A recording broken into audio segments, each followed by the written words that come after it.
American military power, air, land, and sea, was used to launch a spectacular assault.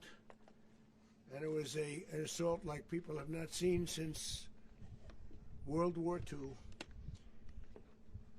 It was a force against a heavily fortified military fortress in the heart of Caracas to bring outlaw dictator Nicolas Maduro to justice. This was one of the most stunning, effective, and powerful displays of American military might and competence in American history. And if you think about it, we've done some other good ones, like the attack on Soleimani, the attack on al-Baghdadi, and the obliteration and decimation of the Iran nuclear sites just recently. When my team pitched, all perfectly executed and done.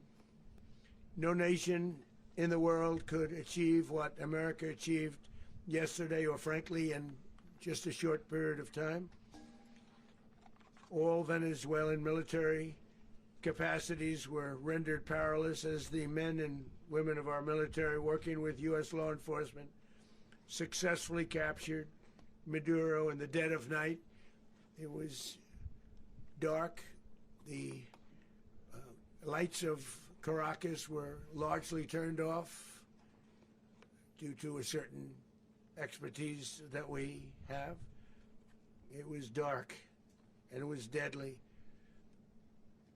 But captured along with his wife, Celia Flores, both of whom now face American justice. Maduro and Flores have been indicted in the Southern District of New York, Jay Clayton, for their campaign of deadly narco-terrorism against the United States and its citizens. I want to thank the men and women of our military who achieved such an extraordinary success overnight with breathtaking speed, power, precision, and competence. You rarely see anything like it. You've seen some raids in this country that didn't go so well. They were an embarrassment. If you look back to Afghanistan, or if you look back to the Jimmy Carter days, they were different days. We're a respected country again, maybe like never before. These highly trained warriors, operating in collaboration with U.S. law enforcement, caught them in a very ready position. They were waiting for us. They knew we had many ships out in the sea, just sort of waiting. They knew we were coming. So they were in a ready, what's called a ready position. But they were completely overwhelmed and very quickly incapacitated. If you would have seen what I saw last night, you would have been very impressed. I'm not sure that you'll ever get to see it, but it was an incredible thing to see. Not a single American service member was killed, and not a single piece of American equipment was lost. We had many helicopters, many planes, many people involved in that fight. But think of that, not one piece of military equipment was lost, not one service member was, more importantly, killed. The United States military is the strongest and most fearsome military on the planet by far, with capabilities and skills our enemies can scarcely begin to imagine. We have the best equipment anywhere in the world. There's no equipment like what we have, and you see that even if you just look at the boats. You know, we've knocked out 97% of the drugs coming in by sea. 90%. Each boat kills on average 25,000 people. We knocked out 97%. And those drugs mostly come from a place called Venezuela. We're going to run the country until such time as we can do a safe, proper, and judicious transition. So we don't want to be involved with having somebody else get in, and we have the same situation that we had for the last long period of years. So we are going to run the country until such time as we can do a safe, proper, and judicious transition. And it has to be judicious, because that's what we're all about. We want peace liberty and justice for the great people of Venezuela, and that includes many from Venezuela that are now living in the United States and want to go back to their country. It's their homeland. We can't take a chance that somebody else takes over Venezuela that doesn't have the good of the Venezuelan people in mind. We've had decades of that. We're not going to let that happen. We're there now, and what people don't understand, but they understand as I say this, we're there now, but we're going to stay until such time as the proper transition can take place. So we're going to stay until such time as we're going to run it, essentially, until such time as a proper transition can take place. As everyone knows, the oil business in Venezuela has been a bust, a total bust, for a long period of time. They were pumping almost nothing by comparison to what they could have been pumping and what could have taken place. We're going to have our very large United States oil companies, the biggest anywhere in the world, go in, spend billions of dollars, fix the badly broken infrastructure, the oil infrastructure, and start making money for the country. And we are ready to stage a second and much larger attack if we need to do so. So we were prepared to do a second wave if we needed to do so. We actually assumed that a second wave would be necessary, but now it's probably not. The first wave, if you'd like to call it that, the first attack was so successful, we probably don't have to do a second, but we're prepared to do a second wave, a much bigger wave, actually. This was pinpoint, but we have a much bigger wave that probably won't have to do. This partnership of Venezuela with the United States of America, a country that everybody wants to be involved with because of what we were able to do and accomplish, will make the people of Venezuela rich, independent, and safe. And it will also make the many, many people from Venezuela that are living in the United States extremely happy. They suffered. They suffered. So much was taken from them. They're not going to suffer anymore. The illegitimate dictator Maduro was the kingpin of a vast criminal network responsible for trafficking colossal amounts of deadly and illicit drugs into the United States. As alleged in the indictment, he personally oversaw the vicious cartel known as Cartel de las Solas, which flooded our nation with lethal poison, responsible for the deaths of countless Americans, the many, many Americans. Hundreds of thousands over the years of Americans died because of him. Maduro and his wife will soon face the full might of American justice and stand trial on American soil. Right now they're on a ship. They'll be heading to ultimately New York, and then a decision will be made, I assume, between New York and Miami or Florida. But we have people where the overwhelming evidence of their crimes will be presented in a court of law. And I've seen it. I've seen what we have. It's both horrible and breathtaking that something like this could have been allowed to take place.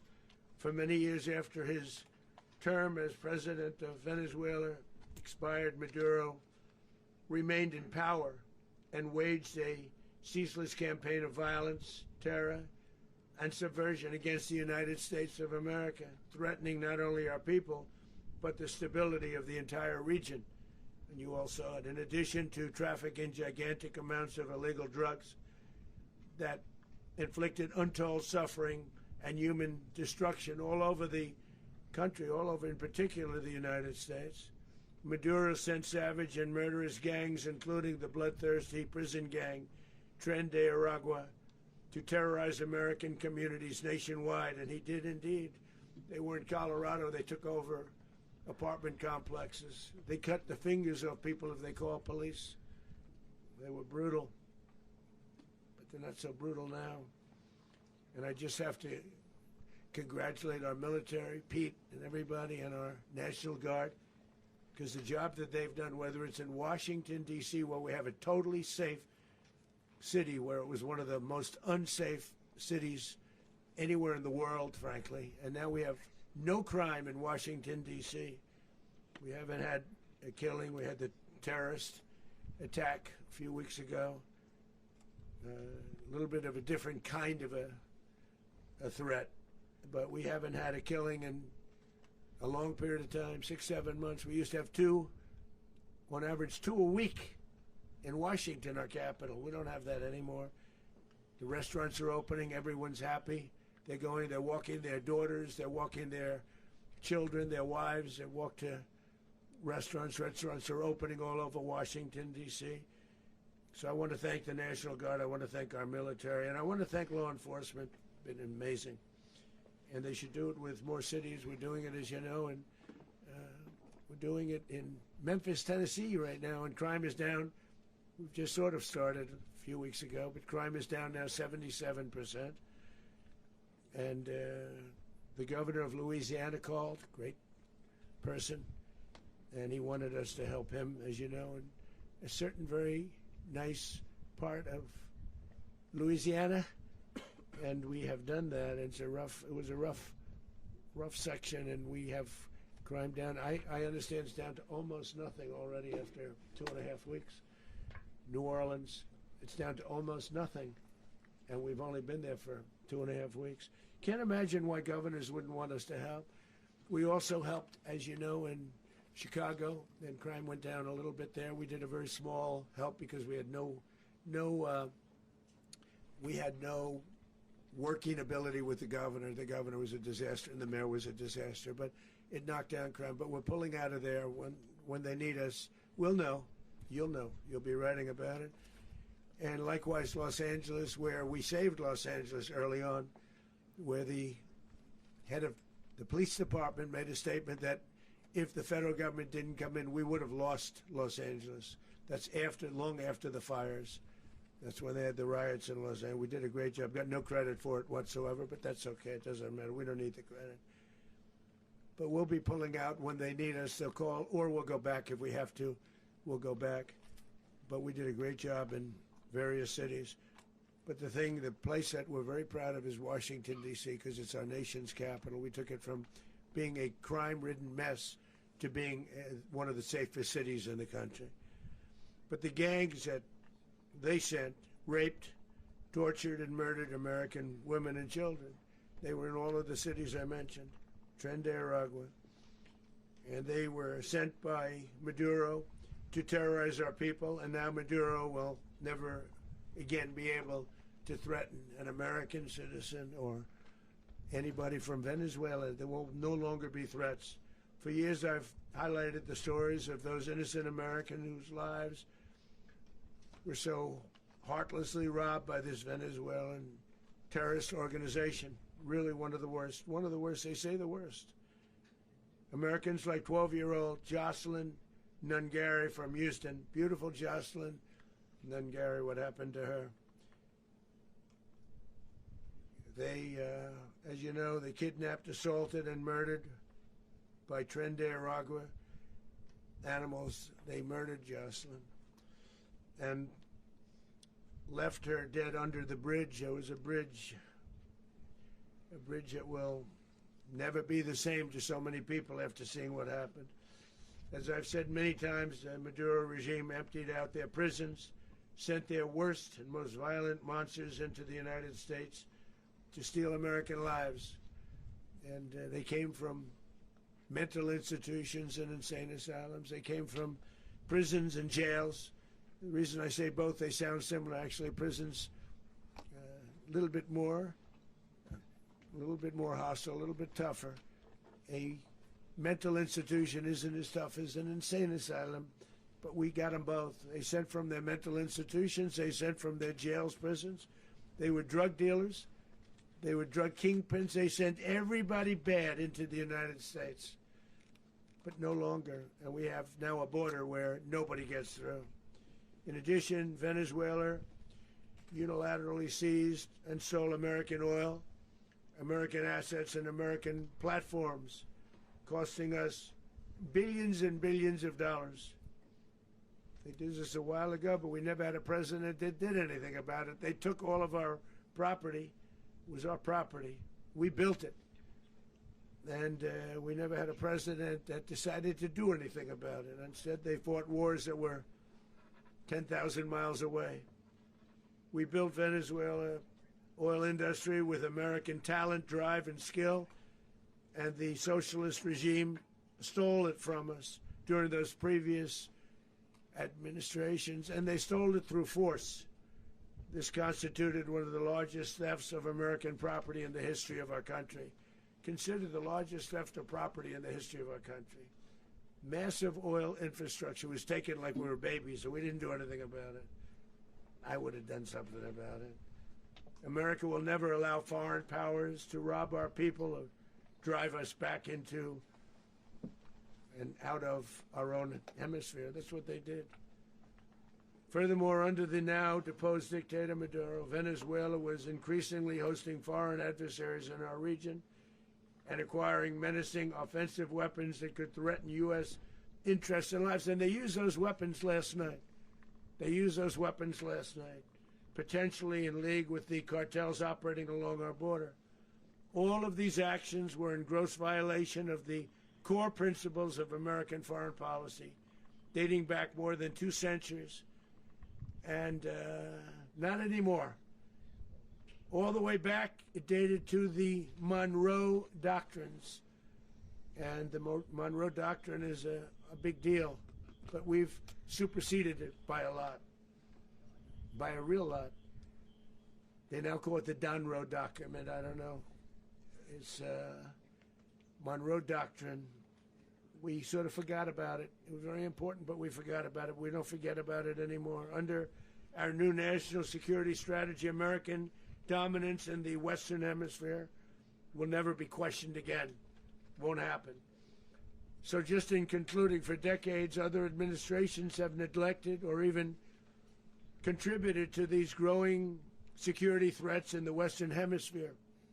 Under the Trump administration, we are reasserting American power in a very powerful way in our home region. And our home region is very different than it was just a short while ago. The future will be, and we did this in my first term. We had great dominance in my first term, and we have far greater dominance right now. Everyone's coming back to us. The future will be determined by the ability to protect commerce and territory and resources that are core to national security. These are core to our national security. Just like tariffs are, they've made our country rich, and they've made our national security stronger than ever before. But these are the iron laws that have always determined global power, and we're going to keep it that way. We will secure our borders, we will stop the terrorists, we will crash the cartels, and we will defend our citizens against all threats, foreign and domestic. Other presidents may have lacked the courage or whatever to defend America, but I will never allow terrorists and criminals to operate with impunity against the United States. This extremely successful operation should serve as warning to anyone who would threaten American sovereignty or endanger American lives. Very importantly, the embargo on all Venezuelan oil remains in full effect. The American Armada remains poised in position, and the United States retains all military options until United States demands have been fully met and fully satisfied. All political and military figures in Venezuela should understand what happened to Maduro can happen to them, and it will happen to them if they aren't just, fair, even to their people. The dictator and terrorist, Maduro, is finally gone in Venezuela. People are free. They're free again. It's been a long time for them, but they're free. America is a safer nation this morning. It's a prouder nation this morning because it didn't allow this horrible person and this country that was doing very bad things to us It didn't allow it to happen. And the Western Hemisphere is right now a much safer place to be. So I want to thank everybody for being here. I want to thank General Raisin Kane. He's a fantastic man. I've worked with a lot of generals. I worked with some I didn't like. I worked with some I didn't respect. I worked with some that just weren't good. But this guy is fantastic. I watched last night one of the most precise attacks on sovereignty. I mean, it was an attack for justice. And I'm very proud of him, and I'm very proud of our Secretary of War, Pete Hegseth, who I'm going to ask to say a few words. Thank you very much. Mr. President, can you explain how the U.S. will run Venezuela? Well, thank you, Mr. President. Finally, a commander-in-chief the world respects and the American people deserve. And as the President said, words can barely capture the bravery and the power and the precision of this historic operation. A massive joint military and law enforcement raid flawlessly executed by the greatest Americans our country has to offer. American warriors are second to none, the best in the world and the best of our country. What all of us witnessed last night was sheer guts and grit, gallantry, and glory of the American warrior. I'm simply humbled by such men, and I tip my hat to our chairman, Dan Raisin Kane, and all those Americans who stood watch last night. Our warriors are the elite of America, and again, President Trump has your back. No other country on planet Earth, and it's not even close, could pull this kind of operation off. And no other president has ever shown this kind of leadership, courage, and resolve. The most powerful combination the world has ever seen. As the President said, our adversaries remain on notice. America can project our will anywhere, anytime. The coordination, the stealth, the lethality, the precision, the very long arm. Uncle Ron, when did... Just like Iran had their chance.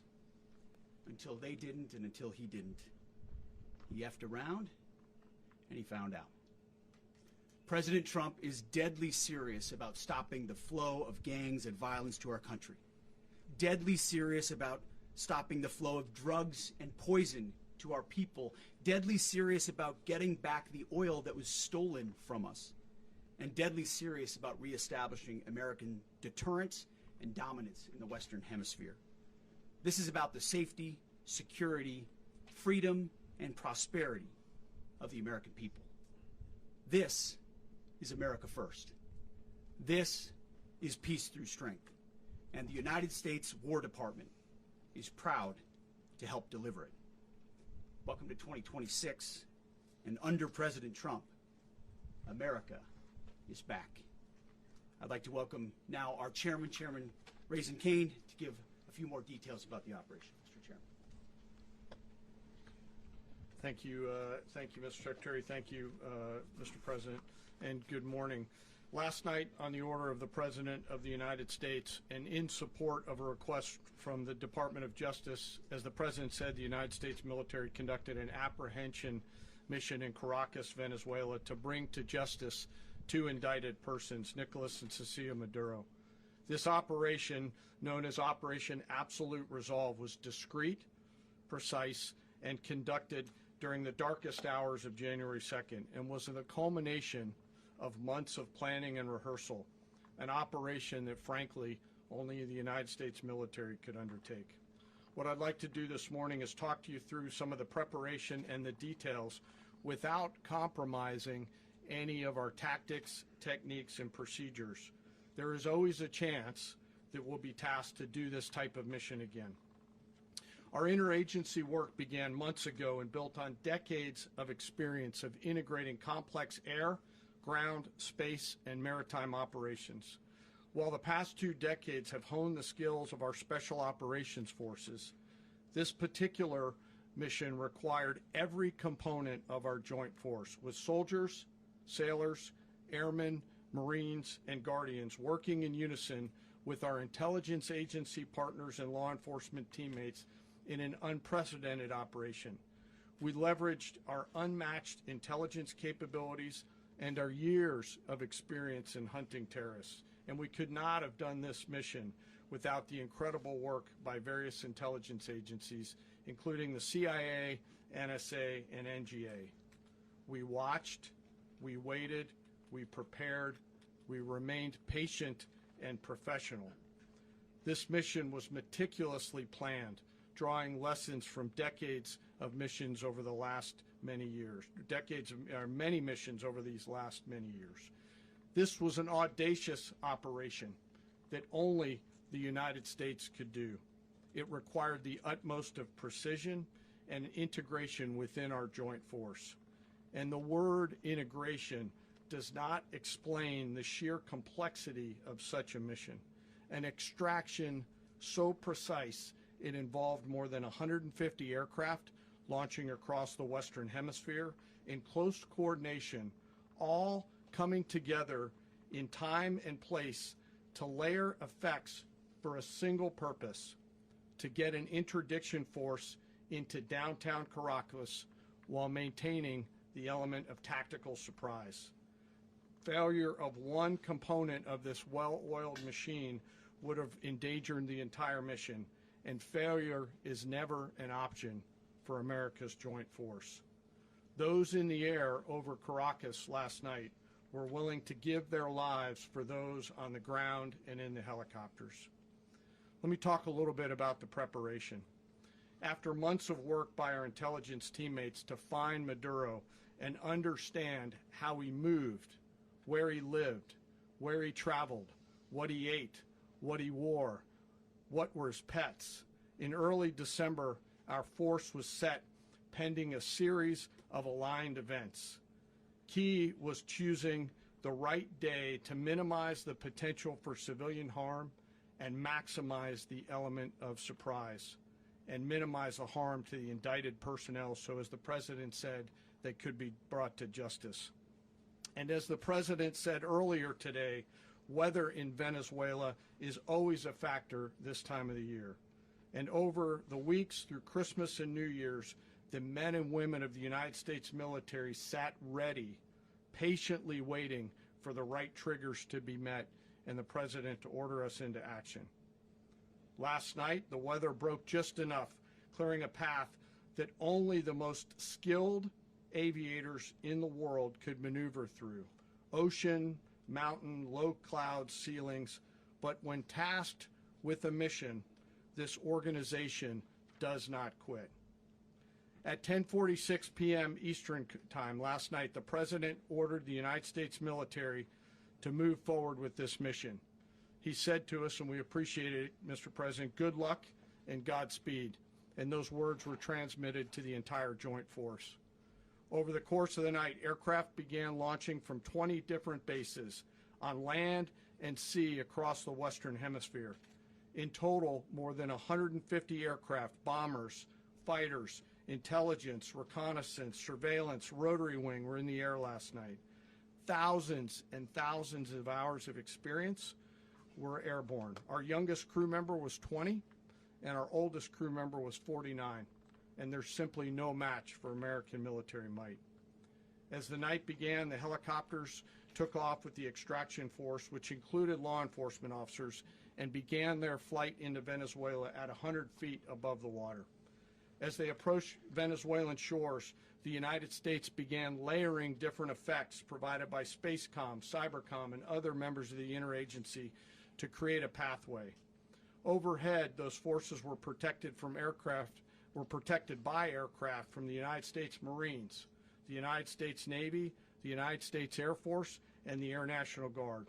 The force included F-22s, F-35s, F-18s, EA-18s, E-2s, B-1 bombers, and other support aircraft, as well as numerous remotely piloted drones.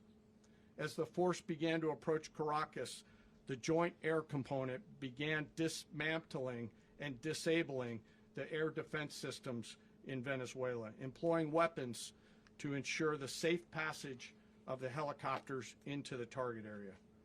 The goal of our air component is, was, and always will be to protect the helicopters and the ground force and get them to the target and get them home.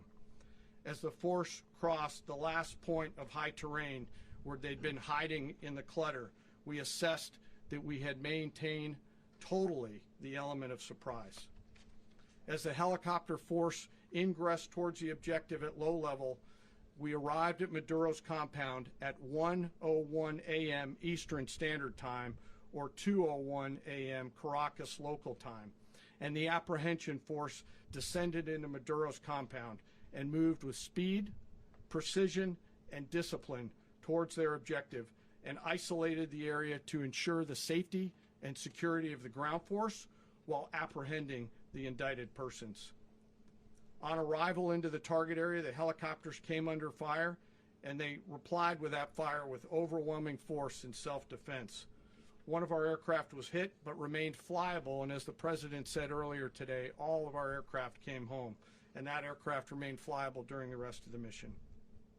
As the operation unfolded at the compound, our air and ground intelligence teams provided real-time updates to the ground force, ensuring those forces could safely navigate the complex environment without unnecessary risk.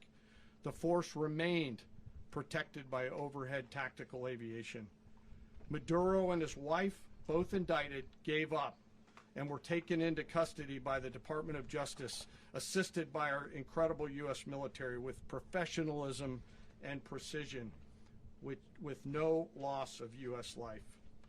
After securing the indicted persons, the force began to prep for departure. Helicopters were called in to exfiltrate the extraction force, while fighter aircraft and remotely piloted aircraft provided overhead coverage and suppressive fire. There were multiple self-defense engagements as the force began to withdraw out of Venezuela. The force successfully exfiltrated and returned to their afloat launch bases, and the force was over the water at 3:29 a.m. Eastern Standard Time with indicted persons on board. And both Maduro and his wife were embarked aboard the USS Uejima. In closing, what we've witnessed today is a powerful demonstration of America's joint force. We think, we develop, we train, we rehearse, we debrief, we rehearse again and again, not to get it right, but to ensure that we cannot get it wrong. Our jobs are to integrate combat power so when the order comes, we can deliver overwhelming force at the time and the place of our choosing against any foe anywhere in the world. I am immensely proud today of our joint force and filled with gratitude to represent them here today. There is simply no mission too difficult for these incredible professionals and the families that stand by them and support them. As we stand here this morning, our forces remain in the region at a high state of readiness, prepared to project power, defend themselves, and our interests in the region.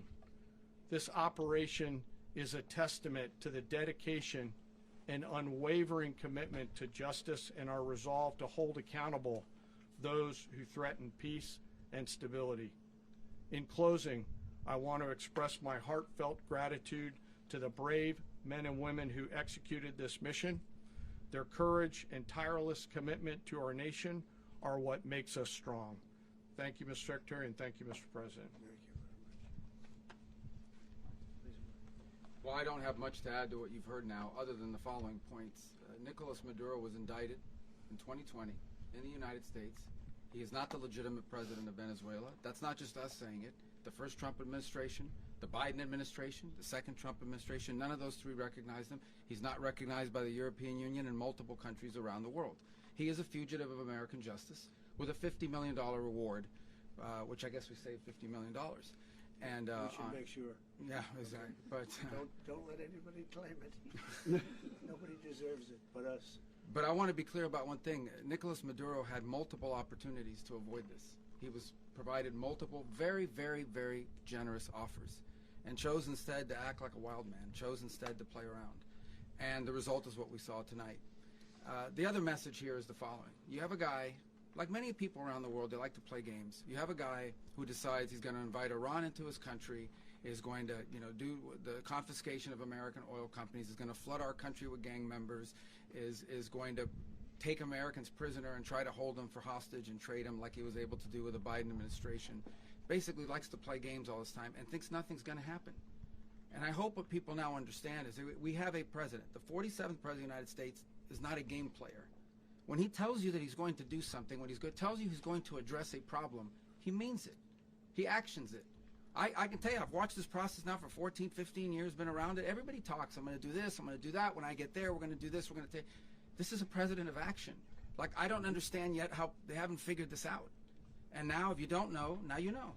Because this is the way it's going to play out. And I think people need to understand that this is not a president that just talks and does letters and press conferences. And, if he says he's serious about something, he means it. And this is something that was a direct threat to the national interest of the United States, and the president addressed it. There's a president of peace, by the way. I told you what I just said earlier. This guy had multiple opportunities to find his way somewhere else and figure out another. He could have been living somewhere else right now, very happy, but instead he wanted to play big boy. And so now, he's got other sets of problems on his hands.